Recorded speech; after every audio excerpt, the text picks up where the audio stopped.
A man named John was sent from God. He came for testimony, to testify to the light, so that all might believe through him. He was not the light, but came to testify to the light. And this is the testimony of John. When the Jews from Jerusalem sent priests and Levites to him to ask him, "Who are you?" he admitted and did not deny it, but admitted, "I am not the Christ." So they asked him, "What are you then? Are you Elijah?" And he said, "I am not." "Are you the prophet?" He answered, "No." So they said to him, "Who are you? So we can give an answer to those who sent us. What do you have to say for yourself?" He said, "I am the voice of one crying out in the desert, 'Make straight the way of the Lord,' as Isaiah the prophet said." Some Pharisees were also sent. They asked him, "Why then do you baptize, if you are not the Christ, or Elijah, or the prophet?" John answered them, "I baptize with water. But there is one among you whom you do not recognize, the one who is coming after me, whose sandal strap I am not worthy to untie." This happened in Bethany across the Jordan, where John was baptizing. The Gospel of the Lord.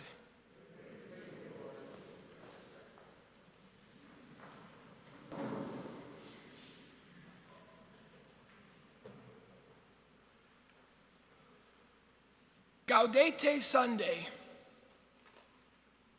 It's a Latin word. It's actually the first word from Paul's letter to the Philippians, in chapter 4, where he says, "Rejoice in the Lord always. I will say it again, rejoice." So we light the rose-colored candle. So what does this mean? Why right now? Let me give you some backstory on this.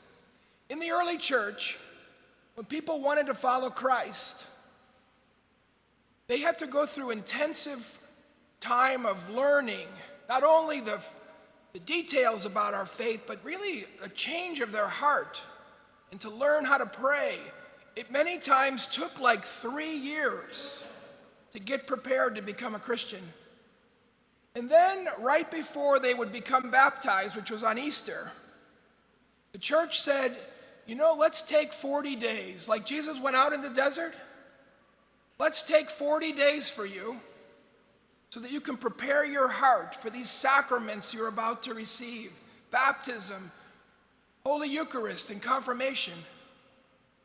And then the early church said, that's so good for them. We should do that every year.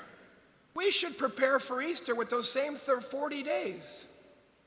So we have the season of Lent. And then the church said this: our other great feast is Christmas. We should take 40 days preparing for Christmas, the coming of our God to become like us, the incarnation. So actually in these this is way, way back, centuries, Advent began on November 11th, the feast of St. Martin. And then in the 9th century, it got condensed to just 4 Sundays. And that's the way we've been since then.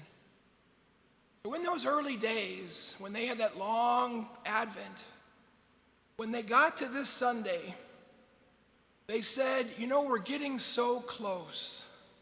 We're so excited. The kids that are here today, I bet you they can tell you exactly how many days it is till Christmas. And if they have an app on their phone, they have a countdown app that tells them the hours and the seconds as well. You remember how it was? I remember how it was. So excited for Christmas to come. That's exactly what the church asks us to do today. To celebrate, we're getting close. They even call this a little Christmas because we're rejoicing. Now, it can be very easy to say, with everything that's going on right now, how can I rejoice? And I think it's really important for us as Christians to be sensitive to one another, to others in our society, where this is a difficult time, very difficult. With everything that's happening now, people losing their jobs, people wondering if they're going to keep their job. Many people without enough food, they got to feed their kids and they miss meals so their kids can eat. Or maybe, like every year, there's always some folks that are dealing with people who have died. Or there's distance in the family and they're sad about that, especially at Christmas. Or there's some other personal problem that's happening and it's not easy for this to be a time to rejoice. There's a sadness. I think it's part of our charity. Be sensitive to that, to them. And yet, all kinds of things were going on during Paul's time, and he still declared, rejoice in the Lord always. I say it again, rejoice. How can we do that? Father Henry Nouwen, who's a Dutch priest, he made this distinction I think is very helpful. He said there's a difference between happiness and joy, even though we often use those words interchangeably.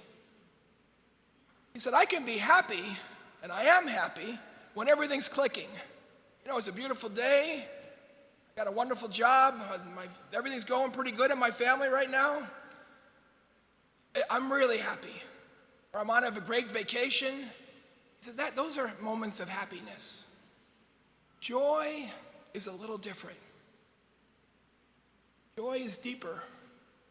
And really, when you have joy in your heart, it's always there, even though it may be way down deep when we're going through the difficult times. He said, joy is when I know that I'm loved. I know my family loves me, my friends, and I'm really believing and feeling God's unconditional love for me. Henry Nouwen said that kind of joy is always there. Even though we're on the surface, we may be very sad and going through difficult times underneath. And you'll hear people who say this, they'll be going through difficult times and they'll still say to you, you know what, but I'm so blessed. Maybe you say it. The difference between happiness and joy. Let us rejoice. Let me finish this reflection with an analogy. I heard this some years ago. There were these missionary priests, and they were out on Saturday afternoon preaching at different parishes. And their football team for their college was playing that day. I'll date how long this story is because they set the VHS to record the game. So when they got back, everybody got back to the rectory, they told everybody, don't tell us what happened. We want to watch it. So they were going to watch it without knowing how it ended. So one priest, I'll call him Father Jim, went upstairs to get something. And as he was coming down the hallway, one of the other priests said, well, that ought to get us in the top 10. And he was like, oh no, he just gave it away. He doesn't know any details, but he knows they're going to win. So he goes back downstairs with the other guys. He doesn't tell them that he knows. And they are getting creamed in the game. By halftime, they are losing 30-3. And all the guys are like, oh man, this is terrible. And then the third quarter starts after halftime, and something bad happens to their team immediately. All these other guys want to leave the room. But there's Father Jim, sitting there with a little smile on his face, because he knows what's about to happen. And he just tells them, you know what, guys? I think you should stick around. I got a feeling about this game. And of course, they have this tremendous comeback, the best ever in their history. They won the game. Yeah, that's what it's like to be a follower of Christ. we know the ending. We know that Jesus wins, that he's victorious, that he's our Savior. And no matter what happens to us, in the end, we'll be there, and he'll be there for us. That's the point of Gaudete Sunday. That's why we rejoice.